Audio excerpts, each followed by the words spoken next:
बिस्मिल्लाहिर्रहमानिर्रहीम, अस्सलाम वालेकुम। Myself Khizar Ahmed Usama MK preparation के प्लेटफॉर्म से एज अ कंप्यूटर इंस्ट्रक्टर आपकी खिदमत में हाज़िर हूँ। जैसा कि आपको पता है MK प्रिपरेशन इससे पहले वन पेपर के लिए बहुत सारी लेक्चर सीरीज़ ला चुकी है, उर्दू की, इस्लामियात, पाक स्टडीज़ और एवरीडे साइंसेज और बाकी भी। ज़्यादा स्टूडेंट्स ये पूछते हैं कि वन पेपर क्या है, तो उस सिलसिले में बताता चलूँ कि एडमिनिस्ट्रेशन से रिलेटेड जो गवर्नमेंट जॉब्स आती हैं, जैसे आजकल असिस्टेंट की जॉब्स आई हुई हैं PPSC के थ्रू, इसके अलावा और भी एडमिनिस्ट्रेशन की जॉब्स हैं, चाहे वो स्कूल एजुकेशन डिपार्टमेंट में हो, पुलिस में, FIA में, उन सारों की रिक्रूटमेंट वन पेपर बेस्ड होती है।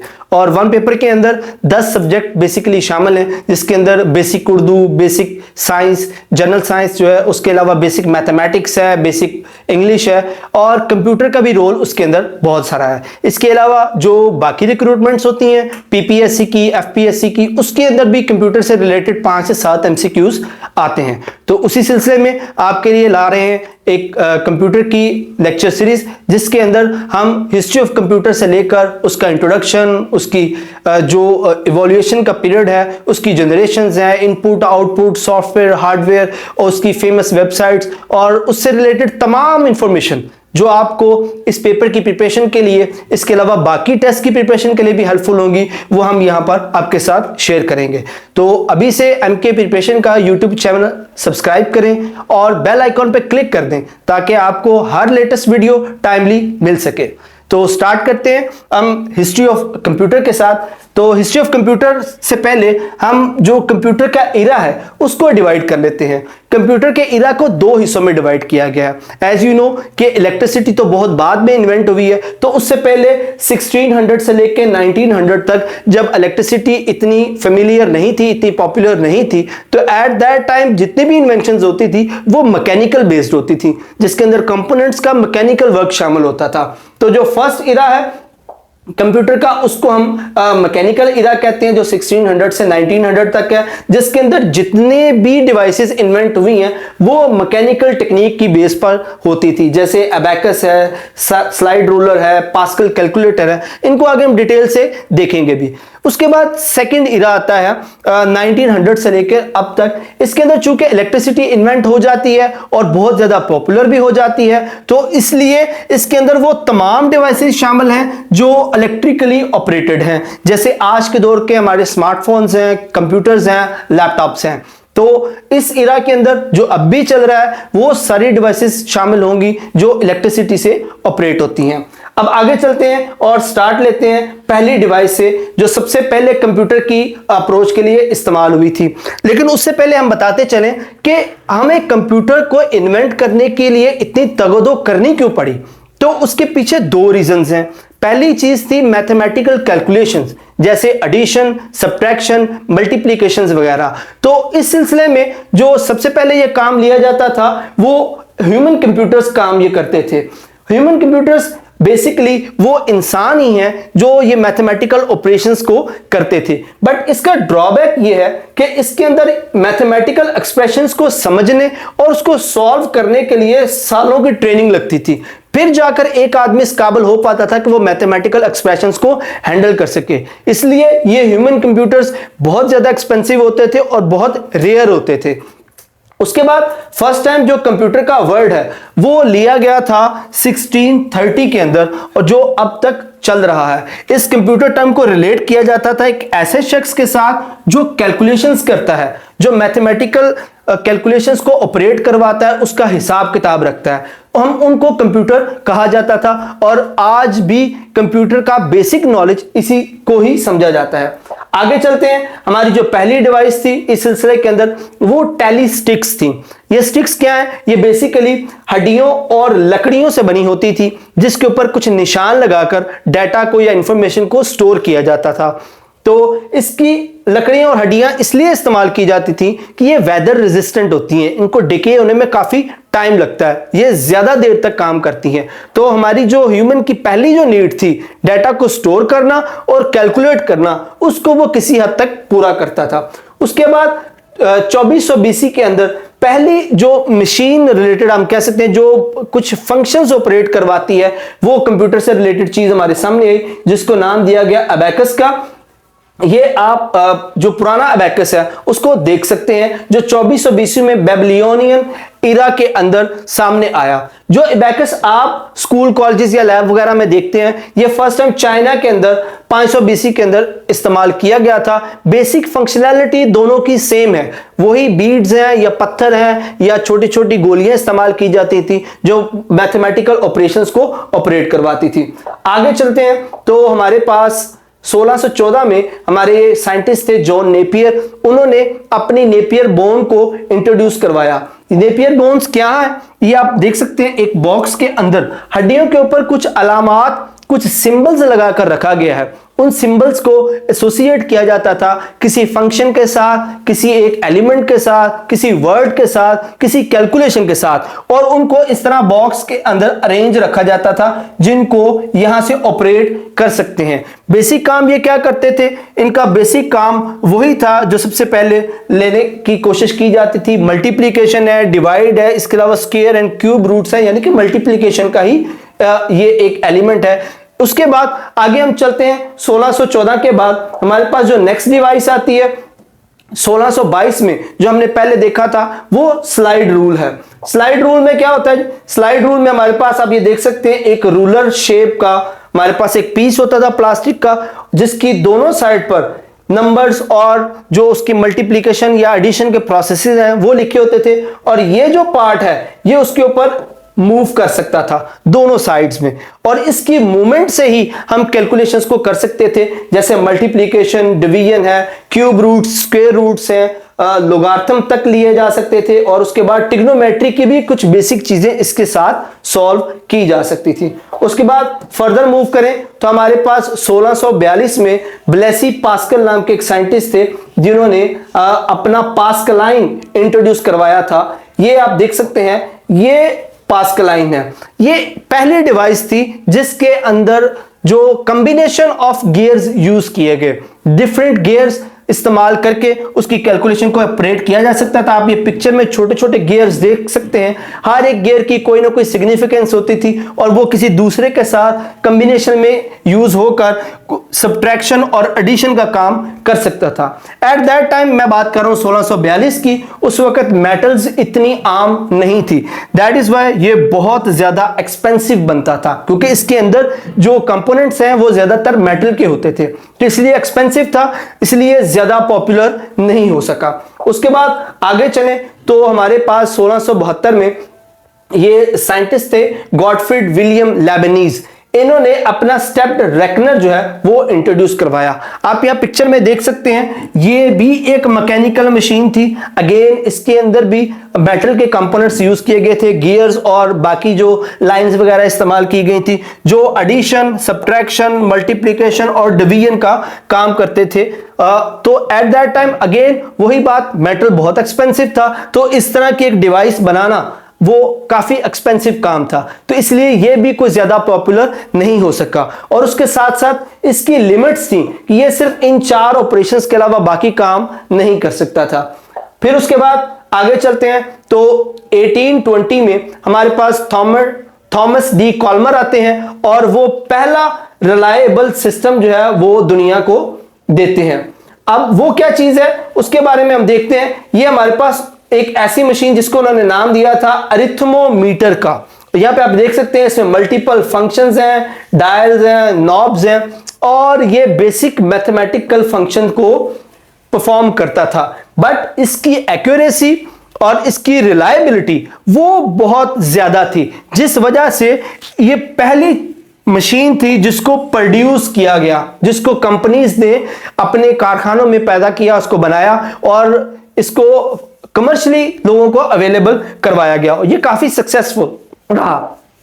उसके बाद आगे हम फर्दर चलते हैं तो हमारे पास 1822 और 1834 के दरमियान जो फादर ऑफ कंप्यूटर जिनको कहा जाता है चार्ल्स बाबेज, वो तशरीफ लाते हैं और वो अपना डिफरेंस इंजन और एनालिटिकल इंजन दुनिया के सामने रखते हैं।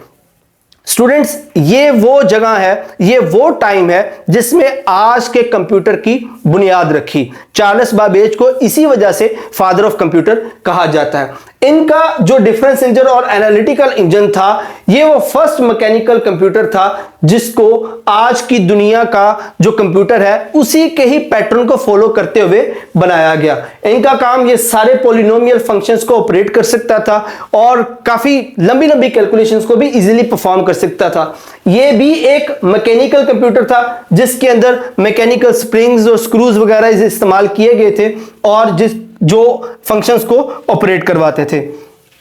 मजीद आगे चलते हैं तो हमारे पास 1844 में चार्ल्स बाबेज के ही दौर के अंदर जैसे ही फर्स्ट कंप्यूटर अपनी शेप में आता है तो उसके साथ ही कंप्यूटर प्रोग्रामर भी आ जाते हैं। तो अगस्टा एडा बैरन ये वो पहली कंप्यूटर प्रोग्रामर थी जिन्होंने चार्ल्स बाबेज को अपने कंप्यूटर के लिए बाइनरी सिस्टम इस्तेमाल करने का मशवरा दिया। स्टूडेंट्स, बाइनरी सिस्टम वही सिस्टम है जो आज की मॉडर्न डिवाइसेस इस्तेमाल करती हैं, 0 और 1 का कॉन्सेप्ट, यानी कि ऐसा एक प्रोसीजर जिसके अंदर सिर्फ 2 ही डिजिट्स इस्तेमाल होते हैं, 0 और 1। उसकी कोडिंग के लिए भी हम एक अलग से लेक्चर अरेंज करेंगे, उसमें तफसील से हम इस बाइनरी सिस्टम के बारे में पढ़ेंगे। तो अगस्टा एडा बैरन वो पहली प्रोग्रामर थी जिन्होंने चार्ल्स बाबेज के डिफरेंस इंजन के लिए जो प्रोग्राम थे वो लिखे थे, उसका तरीकाकार बताया था। उसके बाद मजीद आगे चले तो हमारे पास 1843 में शोजियन का कैलकुलेशन इंजन आ जाता है। स्टूडेंट्स, इसमें जो प्लस पॉइंट है वो ये है कि ये अपनी आउटपुट को प्रिंट कर सकता था। ये ऐसा कैलकुलेटर था जो अपनी आउटपुट को प्रिंट कर सकता था। इसके साथ एक प्रिंटिंग टाइप मशीन लगी होती थी, एक पेपर था जिसके ऊपर ये अपनी आउटपुट को प्रिंट आउट कर दे सकता था, जिसकी वजह से ये काफी एक्सेप्टेबल भी था और काफी फेमस भी था। उसके बाद मजीद आगे चलते हैं तो 1888 में जैकार्ड ने अपनी लूम और पंच कार्ड जो है वो इन्वेंट करवाए। यहां पर 2 हमारे पास नई चीजें सुनने में मिलती हैं, एक पंच कार्ड और दूसरी लूम। इससे पहले स्टूडेंट 1881 से पहले लूम इस्तेमाल की जाती थी कपड़ा बनाने के लिए, लेकिन पंच कार्ड की इन्वेंशन के साथ ही इस लूम को एक कंप्यूटर के तौर पर भी यूज किया गया। तो आइए देखते हैं कि पंच कार्ड क्या है। यह पिक्चर में देख सकते हैं, ये एक रेक्टेंगुलर पीस ऑफ पेपर है। पेपर का पीस भी लिया जाता था इस मकसद के लिए, बारीक लकड़ी का पीस भी लिया जाता था और ऐसा कपड़ा लिया जाता था जिसको हार्ड कर लिया जाए। उसके ऊपर फिर डिफरेंट होल्स बनाए जाते थे। हर पैटर्न किसी एक सिंबल को या किसी एक मैथमेटिकल ऑपरेशन को नोट करता था। फिर इस सीरीज ऑफ पंच कार्ड्स को इस मशीन के अंदर से ऐसे चलाया जाता था। जब ये पंच कार्ड मशीन के अंदर से गुजरते थे तो इसके ऊपर बने हुए जो पैटर्न्स थे, मशीन की पिन्स उन पैटर्न को पहचानती थी और उसके अकॉर्डिंग जो ऑपरेशन है वो परफॉर्म करती थी। तो इस तरह इन पंच कार्ड के जरिए हम कंप्यूटर को इनपुट देते थे और एज अ रिजल्ट वो हमें कैलकुलेशन कर पंच कार्ड के जरिए ही आउटपुट प्रोड्यूस करता था। यह बहुत ही पॉपुलर मेथड था जिसमें हम अपनी मर्जी से मशीन को इनपुट और आउटपुट दे रहे हैं, इसलिए यह बहुत ज्यादा पॉपुलर हुआ और इसको काफी लोगों ने पसंद किया। फर्दर हम मूव करते हैं तो 1890 में हरमन हॉलरेथ ने अपनी टेबुलेटिंग मशीन दुनिया के सामने रखी और यहां पर आप पिक्चर में देख सकते हैं कि एक series of complex dials and numbers और मशीन्स इसके अंदर इन्वॉल्व थी जिनको यूज करना काफी कॉम्प्लिकेटेड था और इसलिए ये ज्यादा पॉपुलर नहीं हो सकी। उसके बाद फर्दर मूव करते हैं, हमारे पास जो नेक्स्ट इस सीरीज में मशीन हमारे पास आती है, ये स्टूडेंट्स मॉडर्न कंप्यूटर की जो बेस है उसका आगाज है। जो फर्स्ट कंप्यूटर आप कह सकते हैं जो फॉर्म में आता है उसको Z1 कहा जाता है, जो 1936 से लेकर 1938 में कोनार्ड ज़्यूस नामी एक जो क्रिएटर थे उन्होंने इसको बनाया था। यहाँ पिक्चर पे आप देख सकते हैं ये टेबल के ऊपर ये बड़ा सारा जो सेटअप आपको नजर आ रहा है ये Z1 कंप्यूटर था। इसकी खासियत ये थी कि ये पहला प्रोग्रामेबल कैलकुलेटर था जिसमें हम मैथमेटिकल ऑपरेशंस को प्रोग्राम कर सकते थे, यानी कि एडिशन को, सब्ट्रैक्शन को और डिवीजन या इस तरह के जो मैथमेटिकल ऑपरेशन थे उनको हम इसमें प्रोग्राम कर सकते थे और ये किसी भी वैल्यू को उन प्रोग्राम के अकॉर्डिंग सॉल्व कर सकता था। इसके लिए हम इसके अंदर भी अगेन वही पंच कार्ड ही इंसर्ट करते हैं जो पीछे हम पढ़ चुके हुए हैं जैकार्ड की लूम के अंदर, और ये पंच कार्ड स्टूडेंट्स आप देखेंगे कि बहुत बाद तक भी चलते रहे हैं। ये इतने पॉपुलर, इतने एक्यूरेट, इतने इजी टू एक्सेप्टेबल थे कि ये बाद में बहुत लंबी देर तक इन पंच कार्ड को इस्तेमाल किया जाता रहा। इवन के बहुत सारी कंपनीज अपने एम्प्लॉयज की अटेंडेंस के लिए भी इन पंच कार्ड को यूज करते थे। इसी तरह जो फाइल एक डिपार्टमेंट से दूसरे डिपार्टमेंट में मूव होती हैं उसका रिकॉर्ड रखने के लिए भी पंच कार्ड यूज किए जाते थे। तो यहां पर जो Z1 कंप्यूटर था उसका इनपुट का मेथड भी पंच कार्ड्स ही थे। उसके बाद आगे चलते हैं तो हमारे पास 1939 से लेकर 1942 के अंदर लोवा स्टेट यूनिवर्सिटी के प्रोफेसर जॉन एटनसॉफ और उनके ग्रेजुएट स्टूडेंट थे क्लिफर्ड बैरी, इन दोनों ने मिलकर एक कंप्यूटर दिया जिसको एस्टन बैरी कंप्यूटर भी कहा जाता है और ABC भी कहा जाता है। यह कंप्यूटर डेवलप हुआ था 1939 से लेकर 1942 के दरमियान और यहां से स्टूडेंट्स इलेक्ट्रॉनिक कंप्यूटर का आगाज होता है। यह पहला इलेक्ट्रॉनिक डिजिटल कंप्यूटिंग मशीन थी। अगर आप देख सकें तो यहां पर आप देख सकते हैं एक इलेक्ट्रिकल मोटर लगी हुई है। इस तरह इसका जो प्रिंटिंग एरिया उसके अंदर भी इलेक्ट्रिकल मोटर्स लगी हुई हैं। तो यहां से हमारे पास उस तरह के मशीन्स डेवलप होना शुरू हो गई थी जिनके अंदर इलेक्ट्रिसिटी को इस्तेमाल किया जा सके। क्यों? क्योंकि इलेक्ट्रिसिटी एक तो चीजों को यूज करने में आसान बनाती है और उसके साथ साथ जो इलेक्ट्रिसिटी रिलेटेड कंपोनेंट्स थे वो बहुत छोटे होते थे, जगह भी कम घेरते थे। अगर आप Z1 के मुकाबले में इसके साइज को कंपेयर करें ABC कंप्यूटर को तो ये काफी कम है। दैट इज वाई इलेक्ट्रिसिटी को ज्यादा पसंद किया गया। तो ये पहला इलेक्ट्रॉनिक कंप्यूटर था जो मंजरे आम पर आया। उसके बाद आगे हम चले तो 1943 में हार्वर्ड का मार्क 1 मंजरे आम पर आता है जिसे हार्वर्ड H एकान ने प्रोड्यूस किया और यहां पर आप देख सकते हैं इसका जाइगेंटिक साइज। ये एक इंसान बैठा हुआ और एक इंसान के कंपैरिजन में आप उसका जाइंट साइज देख सकते हैं। यह giant size due to vacuum tubes था जो आगे हम देखेंगे कि किस वजह से इतनी बड़ी होती हैं। ये 1943 में फर्स्ट टाइम प्रोड्यूस किया गया। उसके बाद हमारे पास ये पहली मशीन थी जो इलेक्ट्रोमैकेनिकल थी, यानी कि इसके अंदर कुछ कंपोनेंट ऐसे थे जो इलेक्ट्रिसिटी ऑपरेटेड थे और कुछ कंपोनेंट ऐसे थे जो मैकेनिकली ऑपरेट होते थे। तो it is a combination of conventional techniques and modern techniques. तो ये इसको IBM का ऑटोमेटिक सीक्वेंस कंट्रोल्ड कैलकुलेटर भी कहते हैं कि इसके अंदर सीक्वेंस से कंपोनेंट्स अरेंज थे जो अपने एक सीक्वेंस के मुताबिक ऑपरेट करते हुए अपना काम परफॉर्म करते थे। उसके बाद स्टूडेंट 1946 आता है और 1946 में अब हमारे पास इलेक्ट्रिसिटी का कंप्यूटर में इस्तेमाल शुरू हो गया था। तो एक दौड़ लग गई है। हर कंपनी, हर इन्वेंटर, हर क्रिएटर ये चाह रहा है कि वो दुनिया को एक ऐसी कंप्यूटिंग मशीन दे सके, एक ऐसा कंप्यूटर दे सके जो रिलायबल भी हो और इजी टू यूज भी हो। तो अब यहां से हम देखेंगे कि हमारे पास आगे जितनी भी मशीन होंगी वो इलेक्ट्रिकली ऑपरेटेड होंगी। तो हमारे पास इस सीरीज में ENIAC electronic numerical integrator computer आता है जो 1946 में जॉन प्रेस्पर और एकर्ट जॉन W म्यूचुअली ने इन्वेंट किया था। इस मशीन को आप देख सकते हैं, ये भी काफी जाइगेंटिक है। और स्टूडेंट्स इन दो चेहरों को याद रखिएगा, यही वो दो चेहरे हैं जिन्होंने दुनिया के अंदर सबसे पहली कंप्यूटर कंपनी भी इन्वेंट की थी जो कमर्शियली कंप्यूटर्स को प्रोड्यूस करती थी। और इसको 1946 में कंप्लीट किया गया और यह पहला जनरल पर्पस कंप्यूटर था।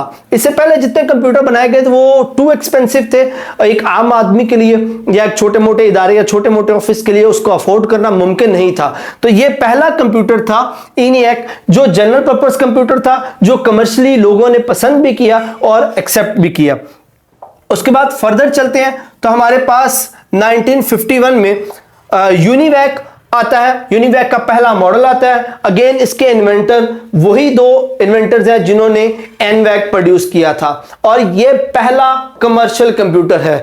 और कमर्शियल कंप्यूटर की वजह, उसकी वजह आप यहां देख सकते हैं कि it can be settle on a table. ये आप इसको पहला डेस्कटॉप कंप्यूटर भी कह सकते हैं। आप इससे पहले जो पहले कंप्यूटर्स हैं उनका जाइगेंटिक साइज आप याद रखें और उसके कंपेयर में ये साइज देखें। ये एक टेबल साइज कंप्यूटर है और एक पर्सन उसको बैठ के इजीली ऑपरेट कर सकता है। इसके साइज की वजह से, इसके यूजर फ्रेंडली होने की वजह से इस कंप्यूटर को कमर्शियली प्रोड्यूस किया गया और बहुत सारी कंपनीज ने, इंस्टीट्यूशंस ने इसको अडॉप्ट भी किया। उसके बाद फर्दर हम चलें तो 1952 में एडवैक electronic discrete variable automatic computer वो मंजर आम पर आता है। इस मशीन को भी आप यहां पर देख सकते हैं। ये मशीन वो पहली मशीन थी जो प्रोग्रामेबल थी और मेमोरी भी रखती थी। लो स्टूडेंट्स, जो दूसरी जो बड़ी इन्वेंशन थी इलेक्ट्रिसिटी के बाद, वो ये मेमोरी बेस्ड कंप्यूटर थे। ये कंप्यूटर प्रोग्राम को स्टोर कर सकता था। हम उसमें मल्टीपल प्रोग्राम जो है वो इंस्टॉल करके उसके अंदर स्टोर करवा सकते थे फॉर लेटर यूज के लिए। तो इस कंप्यूटर को और ज्यादा पसंद किया जाने लगा क्योंकि इसके प्रोग्राम जो है वो स्टोर किए जा सकते थे। अब इसके बाद आप देखेंगे कि जैसे जैसे कंप्यूटर इवॉल्व होगा हम मॉडर्न टेक्नोलॉजी की तरफ मूव करते जाएंगे। फिर जनाब 1981 में ऑसबॉर्न 1, ये पिक्चर से ही आप देख सकते हैं, एक पोर्टेबल कंप्यूटर था। इसको आप फर्स्ट लैपटॉप भी कह सकते हैं, फर्स्ट लगेज कैरी कंप्यूटर भी कह सकते हैं। आपने पीछे देखा कंप्यूटर बहुत बड़े और उनको मूव करवाना बहुत मुश्किल था, लेकिन ये पहला ऑसबॉर्न कंप्यूटर 1981 में प्रोड्यूस हुआ। 1983 तक ये चलता रहा। ये पहला कंपैटिबल और बहुत ही छोटी जगह घेरने वाला पोर्टेबल कंप्यूटर था जो ऑसबॉर्न कंप्यूटर कॉर्पोरेशन ने, ओसीसी ने प्रोड्यूस कराया और बहुत ज्यादा लोगों ने इसको एक्सेप्ट किया due to its friendly use and again size, और इसको कैरी करना आसान था।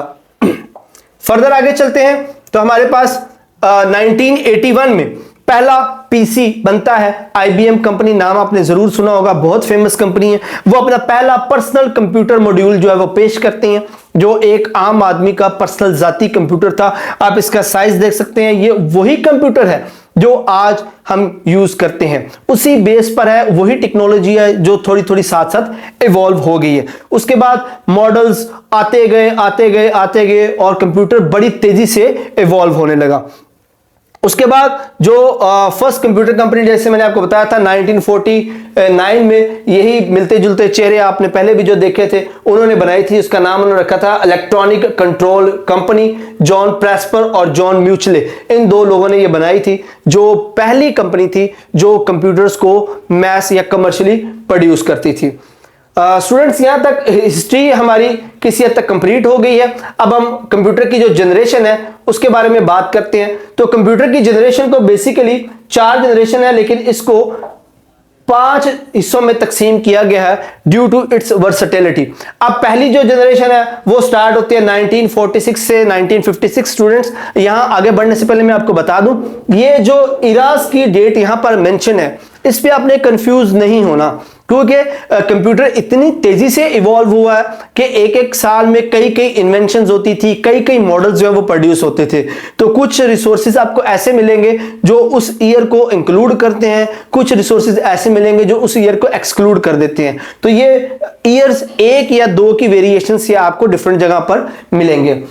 तो फर्स्ट जनरेशन 1946 से 1956 के दरमियान थी, जिसके अंदर वैक्यूम ट्यूब्स यूज की गई थी। वैक्यूम ट्यूब्स साइज में बड़ी होती हैं, इस वजह से फर्स्ट जनरेशन के कंप्यूटर साइज में बहुत बड़े थे। उसके बाद आती है बारी सेकंड जनरेशन के कंप्यूटर्स की। सेकंड जनरेशन जो है वो 1959 से 1965 तक ली जाती थी। इसके अंदर जो है वो ट्रांजिस्टर्स यूज किए जाते थे, जो वैक्यूम ट्यूब के कंपैरिजन में काफी छोटे होते हैं और रिलायबल भी होते हैं। उसके बाद थर्ड जनरेशन आ जाती है। थर्ड जनरेशन जो वो 1965 से 1972 तक थी, और इसके अंदर इन ट्रांजिस्टर की इवॉल्व्ड शेप इंटीग्रेटेड सर्किट को यूज किया गया था। स्टूडेंट्स, ये इंटीग्रेटेड सर्किट या आईसीज असल में इन्हीं ट्रांजिस्टर की एक ऐसी शेप है कि हम एक सिलिकॉन चिप या एक छोटे से पीस के ऊपर बहुत सारे ट्रांजिस्टर जो है वो इंप्लांट कर देते हैं, जिसको आईसीज कहा जाता है।